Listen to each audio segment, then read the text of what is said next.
না না না, আল্লাহর হাবিব পৃথিবীতে আল্লাহ তাকে অনেকগুলো গুণে গুণান্বিত করেছেন, অনেকগুলো শ্রেষ্ঠত্বে মর্যাদাবান বানিয়েছেন। তোর মধ্যে অন্যতম একটি শ্রেষ্ঠত্ব হলো আল্লাহ হাবিবের। আল্লাহর নবী এমন এক নবী যে দুনিয়াতে থাকা অবস্থায় জান্নাত পরিদর্শন করে এসেছেন। আদম আলাইহিস সালাম জান্নাতে জন্মায় দুনিয়াতে থাকা অবস্থায় হযরতে নূহ আলাইহিস সালাম জান্নাত দেখেন নাই, শীশ আলাইহিস সালাম জান্নাত পরিদর্শন করেন নাই, হযরতে ইব্রাহিম আলাইহিস সালাম দুনিয়াতে থাকা অবস্থায় জান্নাত দেখেন নাই, হযরতে ইব্রাহিম খলিল আলাইহিস সালাম দুনিয়াতে থাকা অবস্থায় জান্নাত দেখেন নাই, ইসমাঈল আর ইসহাক আলাইহিস সালাম তারাও জান্নাত দেখেন নাই, হযরতে মূসা ও হারুন আলাইহিস সালাম দুনিয়াতে থাকা অবস্থায় তারাও জান্নাত দেখেন নাই, হযরতে জাকারিয়া, হযরতে ইয়াহইয়া, হযরতে আইয়ুব, হযরতে ইউনূস, হযরতে ইউসুফ, হযরতে ইয়াকুব আলাইহিস সালাম তারাও দুনিয়াতে থাকা অবস্থায় জান্নাত দেখেন নাই, হুদ আলাইহিস সালাম, শুআয়ব আলাইহিস সালাম, লূত আলাইহিস সালাম, জাকারিয়া আলাইহিস সালাম, ইয়াহইয়া আলাইহিস সালাম, যুলকিফল আলাইহিস সালাম, দানিয়াল আলাইহিস সালাম, আলিয়াশা আলাইহিস সালাম কোন নবী দুনিয়াতে থাকা অবস্থায় জান্নাত দেখার সৌভাগ্য হয় নাই। আমার আপনার নবী, একমাত্র নবী মুহাম্মদ নবী সাল্লাল্লাহু আলাইহি ওয়াসাল্লামকে আল্লাহ এত মর্যাদা দিয়েছেন। আল্লাহর হাবিবকে দুনিয়ার জীবনে জীবিত থাকা অবস্থায় আল্লাহ বলছেন, নবী সব নবীকে যে মর্যাদা দিয়েছে আপনাকে তার চেয়ে হাজার গুণ বেশি মর্যাদাবান বানিয়ে দিলাম। আপনার হায়াতে থাকা অবস্থায় আমি আপনার রব আপনাকে জান্নাত দেখার ব্যবস্থা করি। আল্লাহ নবীর অনেকগুলো গুণ, নবীর অনেকগুলো গুণবাচক নাম আছে। আমাদের সন্তানগুলোকে আমরা আলিফ থেকে ইয়া পর্যন্ত পড়াই।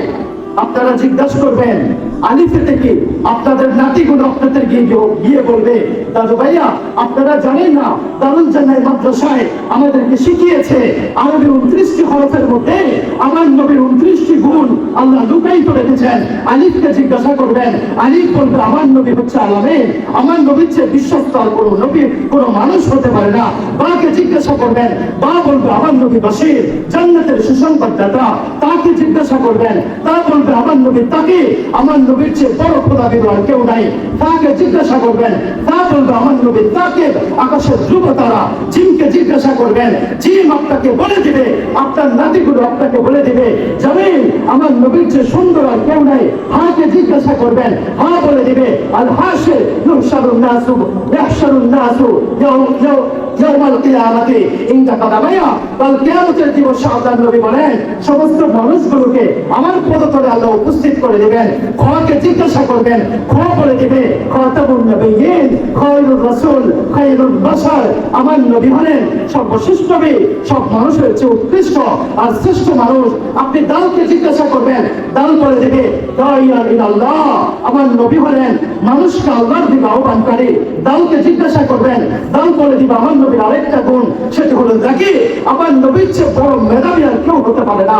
রকে জিজ্ঞাসা করবেন, র বলে দিবে আমার নবী হলেন রাহমাতুল লিল আলামিন, পৃথিবী বিশ্ববাসীর জন্য আমার নবী হলেন রহমত স্বরূপ। যাকে জিজ্ঞাসা করবেন, এই যা আপনাকে বলে দিবে জাইরুল জান্নাহ।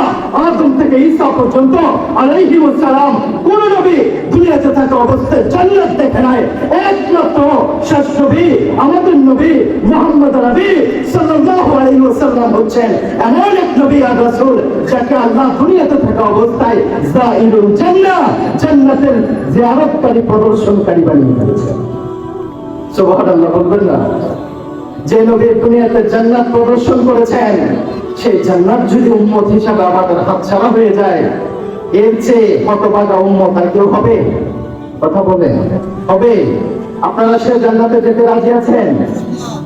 আল্লাহ এই মাজলিসে যতজন বসা আছেন আল্লাহ সবাইকে জান্নাতি মানুষ হিসাবে কবুল করে নেয়।